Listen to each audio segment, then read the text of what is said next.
My name is Shawn, and welcome to Sagas with Shawn, Gods and Kings. Hi, everyone. Happy St. Patrick's Day. I'm here in upstate New York recording with a Guinness lager, which, based on what I saw at the actual Guinness Brewery in Dublin last year, is 100% poured incorrectly. So when the foam disappears, and by my estimation, 2 hours after this recording, hopefully it will be somewhat cold and good enough to drink and enjoy. Now, I'm usually the stereotypical, hey, do you have any good IPAs on tap kind of guy? But when it comes to March 17th, you do as those who live on March 17th do, which means that here in the United States anyway, you raise a glass of Guinness to celebrate the day while either lying about or severely overstating how much Irish blood you have in your veins, which I will at least admit that I have zero of. Now, also to celebrate, this is the first episode in what I hope to be many where I unravel mythical, legendary, pseudo-historical, and then historical Ireland. And specifically in this episode, I'm going to be covering the Lebor Gabála Érenn, which translates to something along the lines of the Book of Invasions, or the Book of the Taking of Ireland, with the earliest version most likely being recorded in the 11th century CE, which discusses several eras of Ireland being either settled or invaded by different groups of people, and in one case, gods. Also, I haven't discussed Ireland on my other podcast, Between Two Ravens.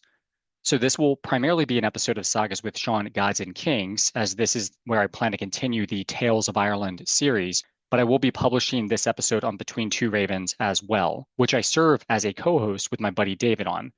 I've probably done a dozen solo episodes on Between Two Ravens, which serve as archaic versions of my content here, or what I try to do here anyway.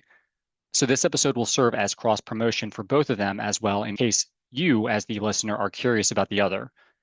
So we're diving into the mythical and legendary history of Ireland here, not the literal history. However, in covering these different, quote, invasions, we end up with the seeds of what will become a real historical Ireland, with many of the places and early petty kingdoms that we are confident did exist, set up with the OG Gaelic peoples, which we will find out are called the Milesians, or the Sons of Mil, which means this story fits in just perfectly to this podcast where I discuss gods and kings, and finding the links between myth, legend, pseudo-history, and then eventually real-world history.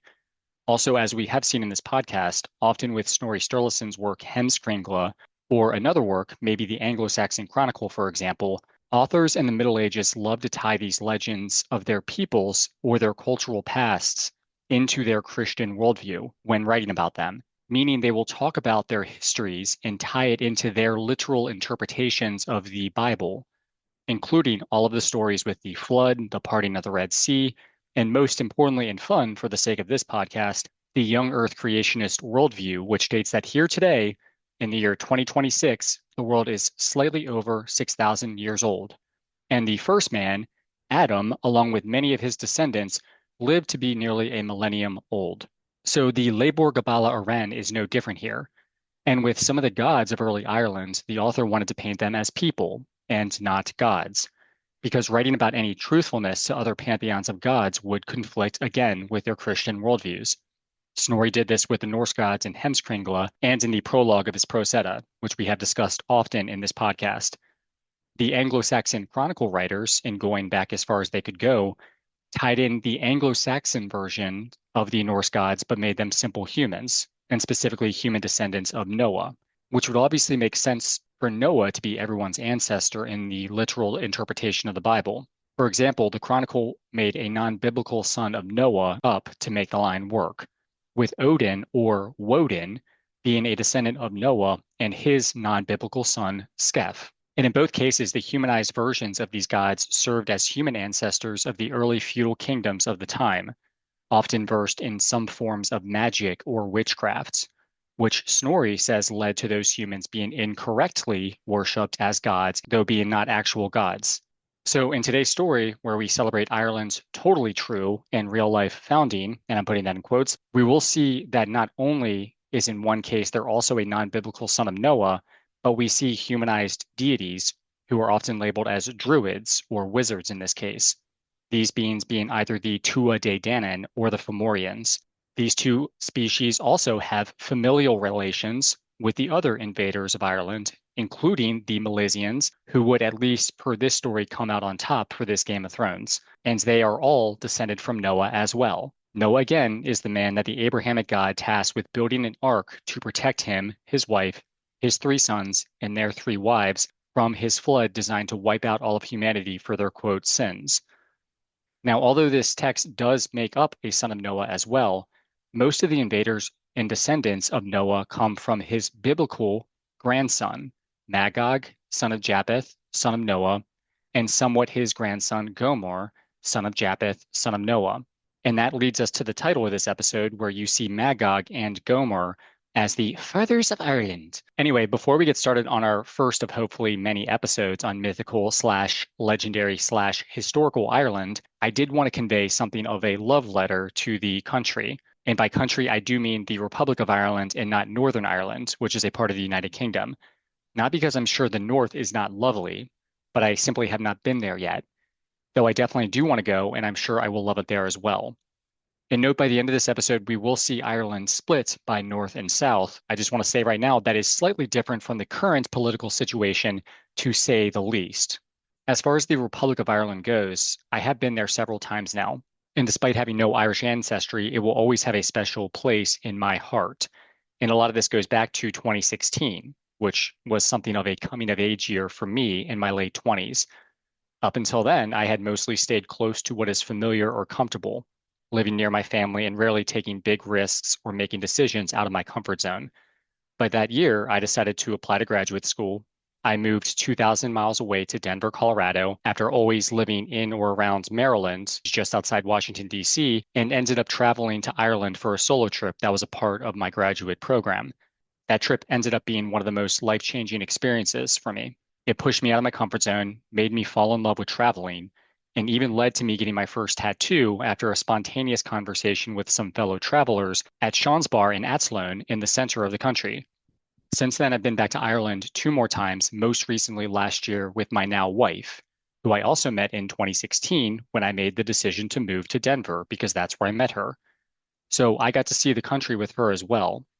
And as of February 17th of this year, a month ago today, we even added one more travel companion to the mix with the birth of our daughter, who I hope ends up having a passion for traveling when she grows up as well. And we will certainly arrange a trip to Ireland again with her, where my passion for travel started.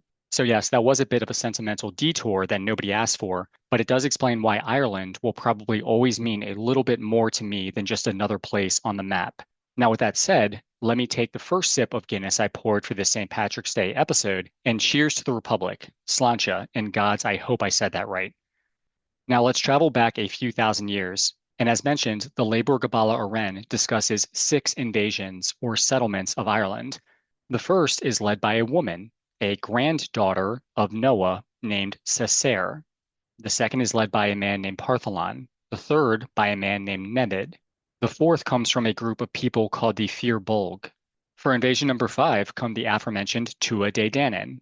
And finally, the sixth and final invasion discussed brings the early ancestors of the Gaelic peoples to Ireland, again called the Milesians, or the Sons of Mil, planting the seeds for the eventual historic Ireland and their system of petty kings and high kings of the country.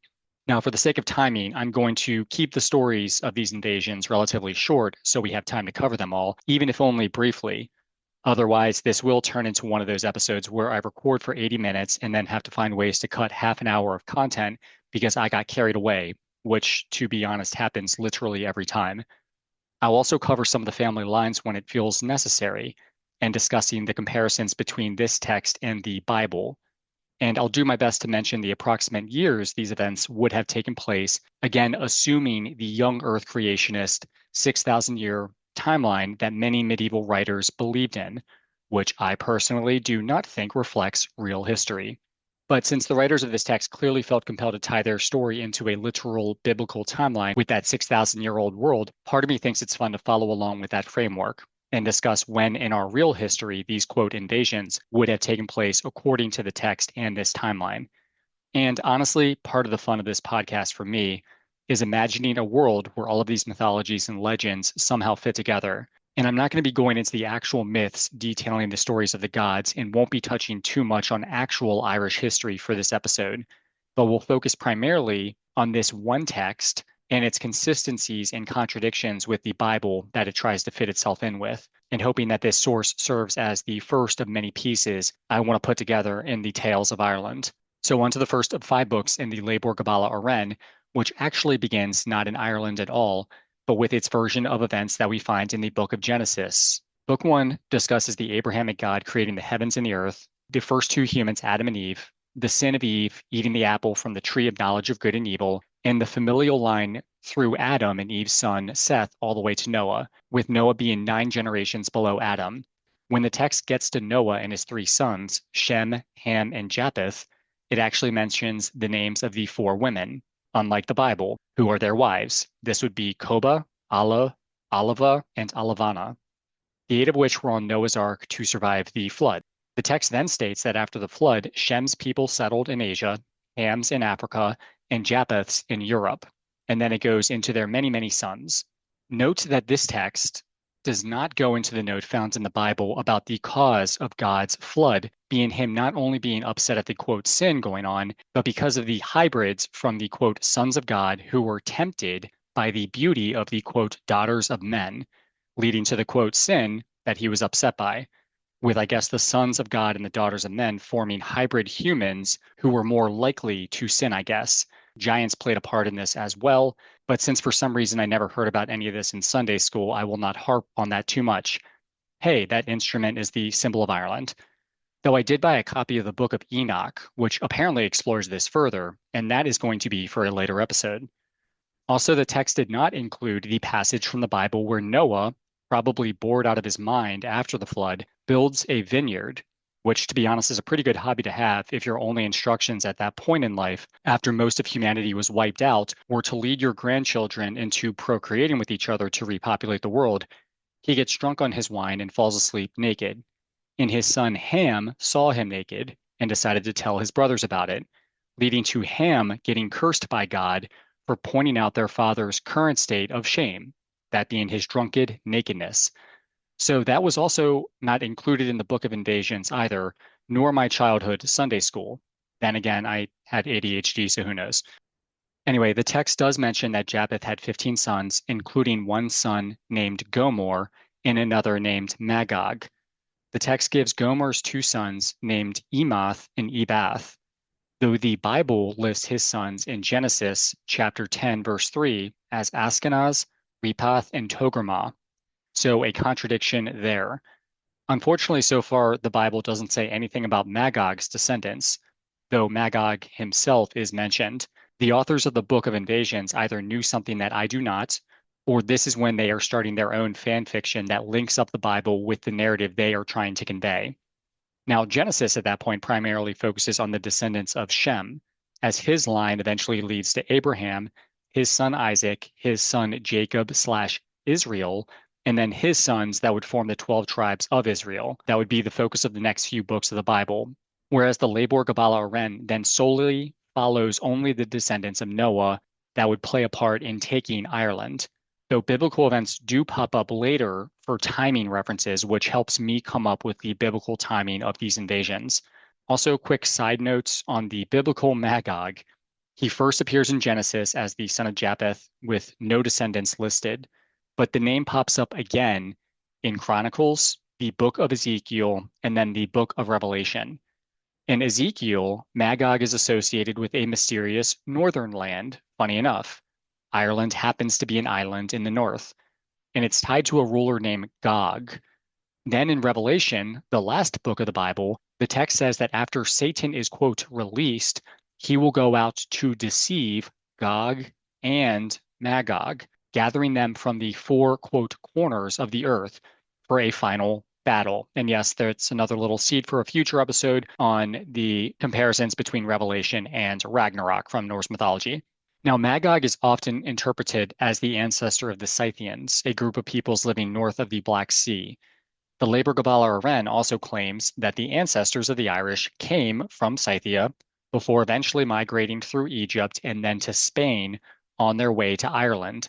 I am definitely not saying Ezekiel had Ireland in mind, but it's possible the medieval Irish writers who wrote the Book of Invasions noticed the Scythian connection and used it as a way to loosely tie Ireland's legendary origins again into the biblical world, which we see they have already done. Yep, another tangent that I'll need to trim down hardcore in editing, but for now, I thought that would be a fun addition. Now, I also did want to bring up Gomor because the family lines they give us in the Lebor Gabála Érenn also contradict themselves often, with some of the characters we discuss being given ancestry to Gomor instead of Magog, with contradictory text in the next paragraph or the next chapter. However, we are going with the Magog line as the ancestor for the most part because part 10 of the Lebor Gabála Érenn says, Magog, son of Japheth, of his progeny are the peoples who came to Ireland before the Gaedhil, to wit, Partholon, son of Sarah, son of Shrew, son of Isru, son of Bibend, son of Magog, son of Japheth, and Nemid, son of Agnomain, son of Pamp, son of Tat, son of Sarah, son of Shrew, son of Esru, and the progeny of Nemid, the Firbolg and the Tuatha Dé Danann. So part 10 of book 1 names Magog specifically as the ancestor of Partholon, Nemid, the Firbolg, and the Tuatha Dé Danann, invaders number 2 through 5 of Ireland, hence Magog being one of the, quote, fathers of Ireland. However, Gomor does get some direct claims as being the ancestor of some of these invaders as well, but definitely is listed as the ancestor of the Gaelic people, invaders number 6 that the story closes with, again, the sons of Mill. So maybe Gomor, in this case, is the real father of Ireland. However, I just wanted to say that both of them have a case for the title, as does their father Japheth, and his father, who biblically would be the ancestor of everyone anyway, Noah. So onto the first invasion, the first people settling the Emerald Isle, and this is where the non-biblical son of Noah shows up. Book 2 of the Lebor Gabála Érenn says that Noah had a son named Beeth as well. This Beeth had a daughter named Cessair, and she supposedly came to Ireland 40 days before the flood. In part 27 of book 2, the text states, Cessair, daughter of Bith, son of Noah, took it, Ireland, 40 days before the flood. For Noah said unto them, Rise, and go to the western edge of the world, perchance the flood may not reach it.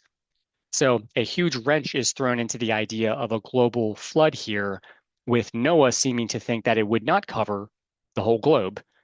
Also, you see Noah actually warning somebody about the upcoming flood, something that did not happen in the Bible. But anyway, Cessair and her father went with their people and landed on Ireland. Cessair, along with roughly 50 other women, and only 3 men survived this trip. Cessair eventually died with her, quote, 50 maidens. 2 of the 3 men also died. Cessair's father, Bith, along with a man named Leodra, who also died, and the only survivor throughout the flood ended up being a man named Fintan, who was Cessair's husband, according to some versions of this text. This Fintan is actually quoted in the text, and at the beginning of book 2, he recounts his version of events. He says, Ireland, whatever is asked of me I know pleasantly. Every taking that took her from the beginning of the tuneful world, Cessair came from the east. The woman was the daughter of Bith. The flood overtook Bith in his mountain, it is no secret. Ladra in Ardladrand, Cessair in her nook. But as for me, he buried me, the Son of God, above the company. I had a year under the flood in strong true Twinde. I found nothing for my sustenance. An unbroken sleep were best. I was in Ireland here. My journey was everlasting, till Partholon reached her from the east, from the land of the Greeks. He then talks about how he was still in Ireland after Partholon, again the second invader, and during Nemid, the Firbolg, then the Tuatha Dé Danann, and then the sons of Mill. He closes the poem by saying, A long life fell to my lot, I shall not conceal it, till faith overtook me from the King of Heaven. I am Fintan, the white son of Bacna. After the flood, here I am a noble great sage. So essentially what is happening is that this character seems to have survived in the story and become immortal due to divine intervention, as in God spares him so he could tell the story of the land. But also at a meta level, it gives the writers of this text a figure to go back to and to quote who supposedly relayed this information about early Ireland. Another figure with a very similar role appears in the same book, Tuan Mac Carroll, who also seems to be immortal and verbally conveys his experiences on the island as well. So it's fun to think about a god or gods giving selected humans long life as a sage or a seer of knowledge to relay information to those with mortal lives, maybe to tell their history, or to potentially serve as guides for the leaders of that time. Anyway, moving forward, so far we have Sisera and her people wiped out after the flood. Per the Bible and my notes on reading the biblical text, the flood started when Noah was 600 years old, which would be roughly 1656 years after creation. Now, I mentioned earlier, the consensus is that currently the world is shortly over 6,000 years old, according to the New Earth creationist worldview.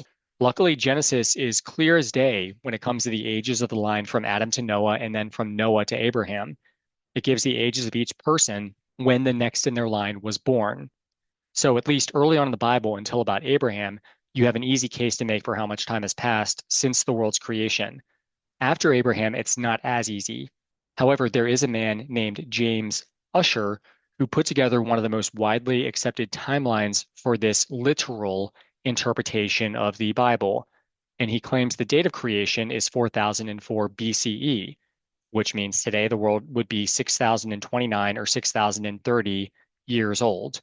What James did was use the time mentioned in the Bible from Abraham through his descendants and their travel to and enslavement in Egypt, as discussed in Book 2 of the Bible, Exodus, then the amount of time from then until the construction of King Solomon's temple, which was mentioned in Kings 1.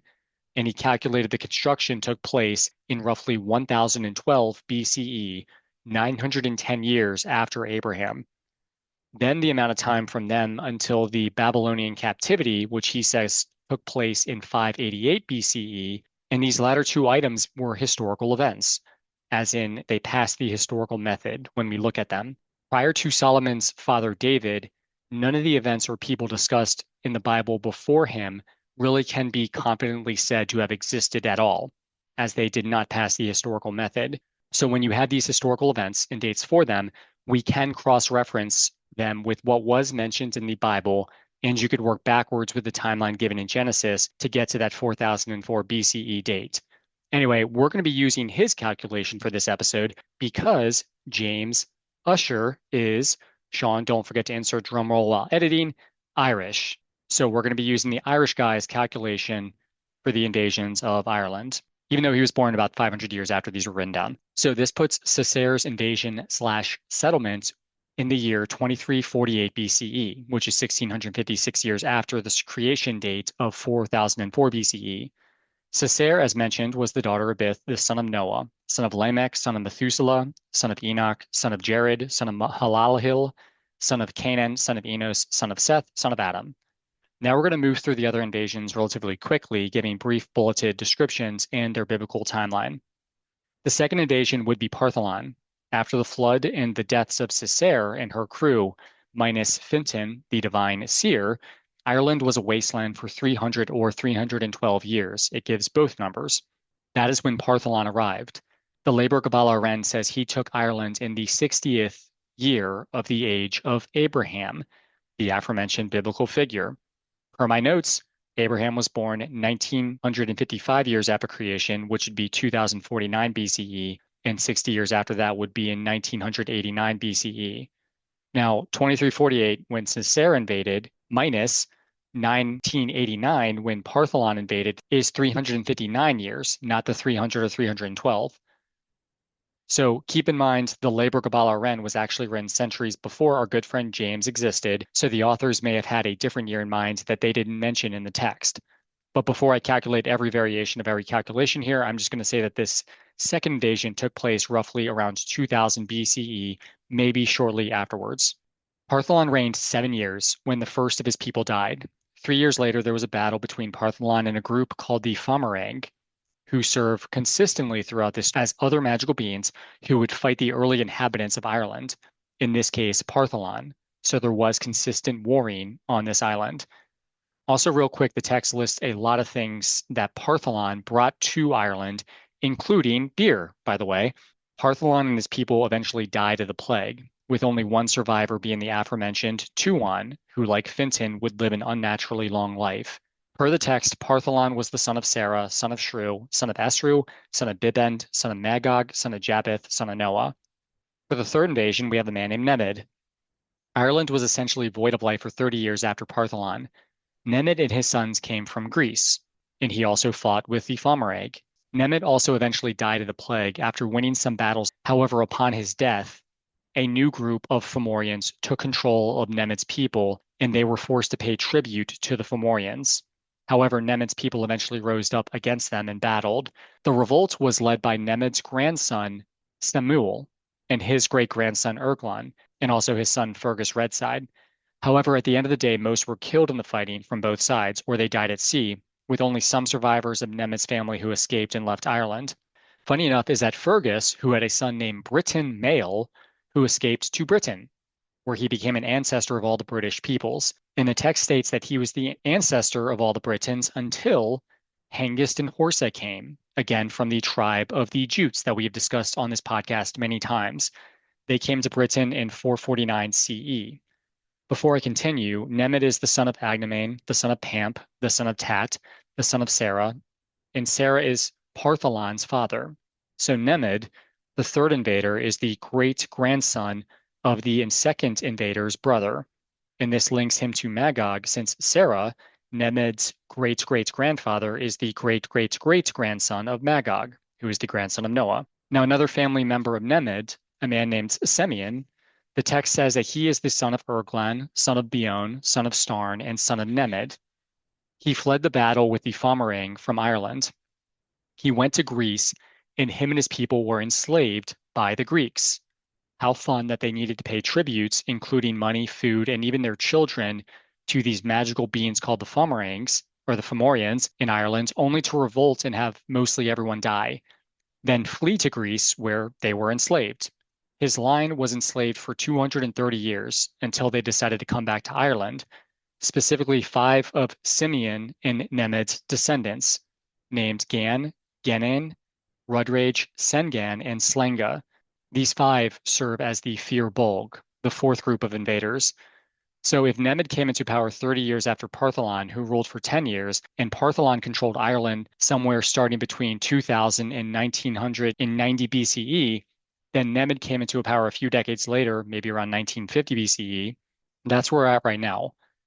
Now, the timeline does have an issue here because according to James Ussher, the Exodus in Egypt, found in the Bible, took place in 1491 BCE, and the Book of Invasions, chapter 3, says that Semyon left Ireland during the events of the Exodus. So we are missing some centuries here. 1950 minus 491 would equal 459 years to be precise. Now, there were 4 generations between Nemed and Semyon, and the years of those generations where the Nemedians were paying tribute to the Fomorians was not actually mentioned. So you could potentially stretch out those 4 generations by over 100 years each if you wanted the line to work. But I've already stressed myself out enough on this episode. So suffice it to say, let's just say that Cessir de Semyon leaving Ireland was from 2348 BCE to 1491 BCE, the time of the Exodus, according to Ussher. Anyway, after 230 years of slavery in Greece, the descendants of Simeon, who himself was descended from Nemed, as I mentioned, returned to an empty Ireland and settled. So this would put them at 1261 BCE. These people, again, were the Fir Bolg. And according to the Lebor Gabála Érenn, they reorganized Ireland politically. They divided the island into provinces and established kingships, with 9 high kings ruling in Ireland during their time over a span of 37 years. So the 37 years would put us into 1224 BCE, and that's when the Tuatha Dé Danann invaded. Chapter 3 of the Book of Invasions ends with setting the stage of the arrival of the Tuatha Dé Danann. Part 54 of that chapter says, "Thereafter the progeny of Bethach, son of Erebonal, the soothsayer, son of Nemed, were in the northern islands of the world, learning druidry and knowledge of prophecy and magic, till they were experts in the arts of pagan cunning." So we discussed Semyon's people in Greece and Britain Mael in Britain. Now another group of Nemed's people, after the battle with the Fomorians, fled to the northern islands of the world, where they learned magic. And these people would become the Tuatha Dé Danann.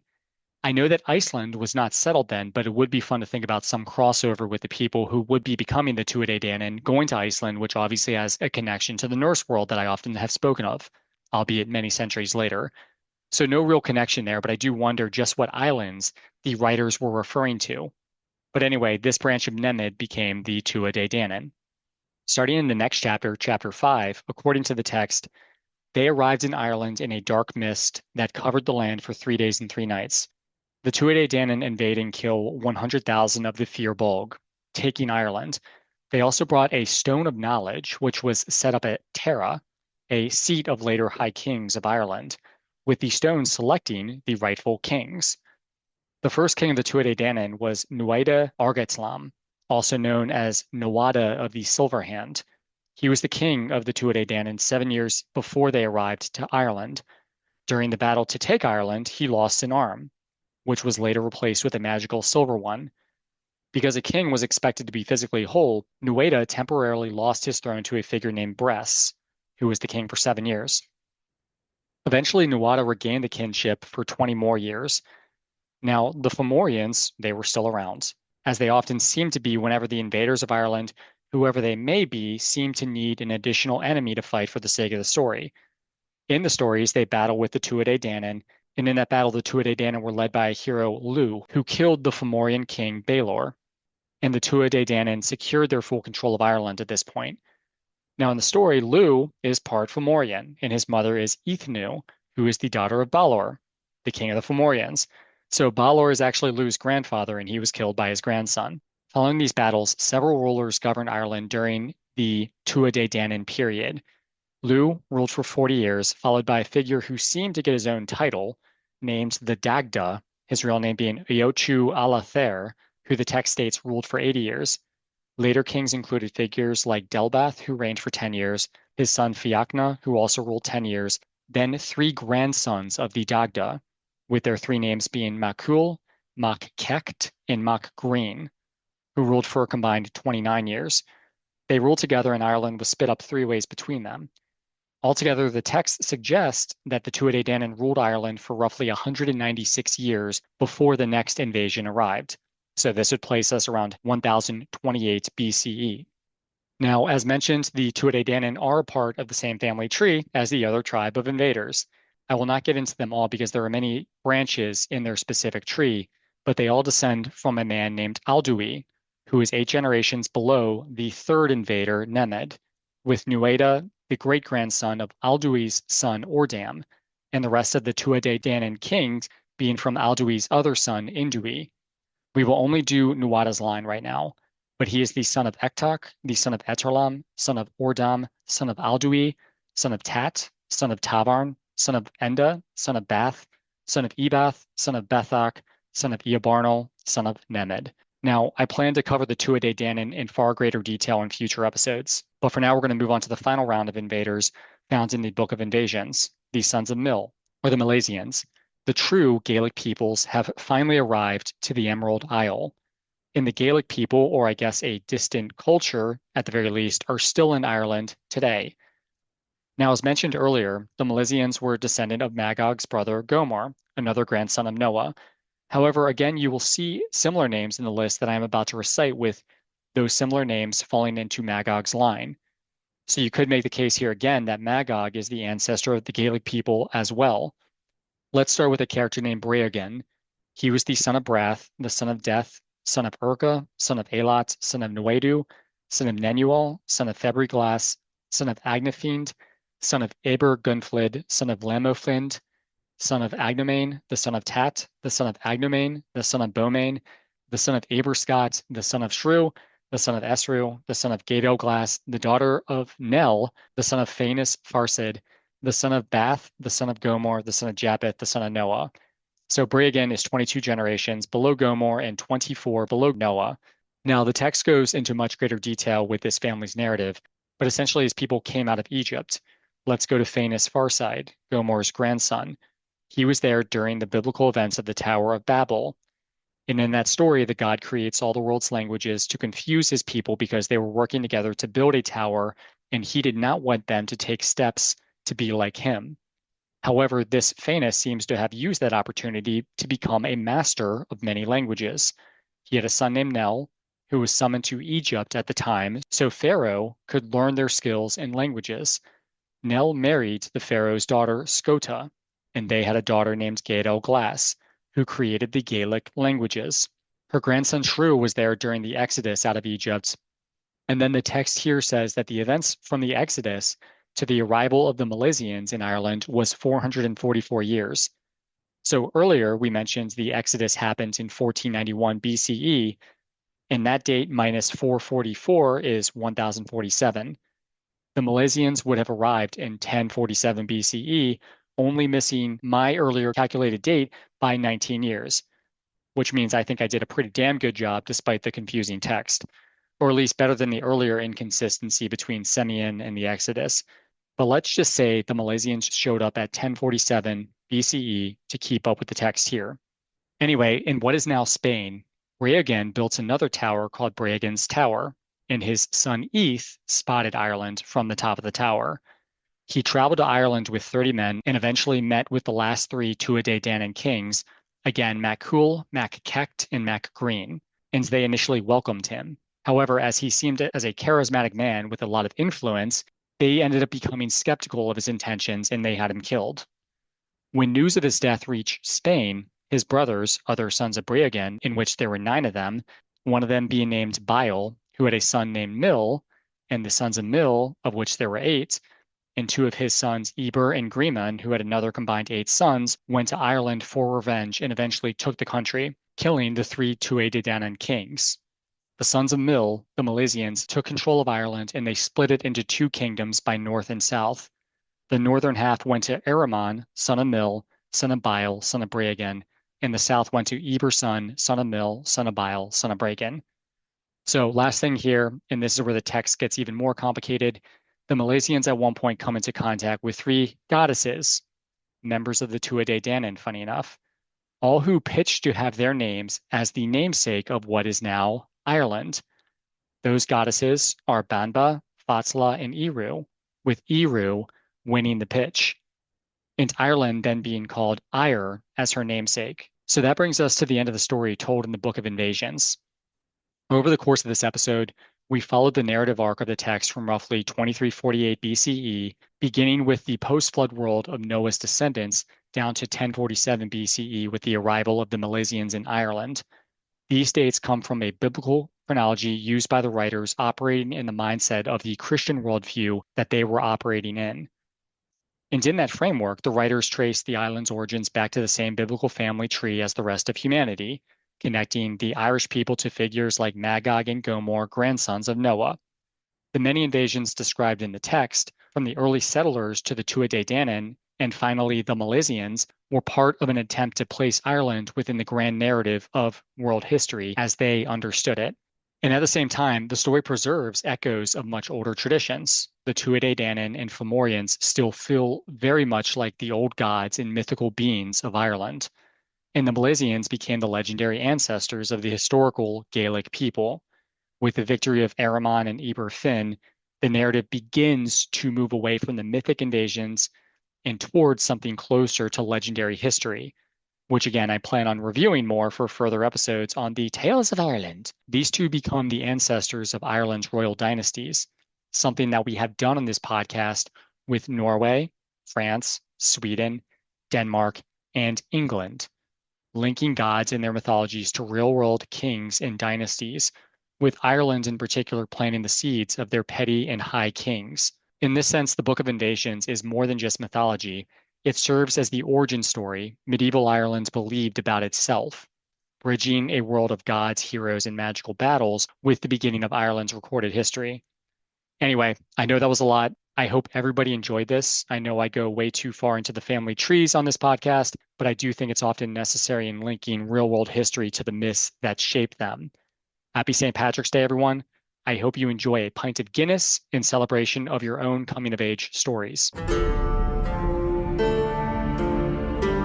Thank you for listening to Sagas with Shawn, Gods and Kings.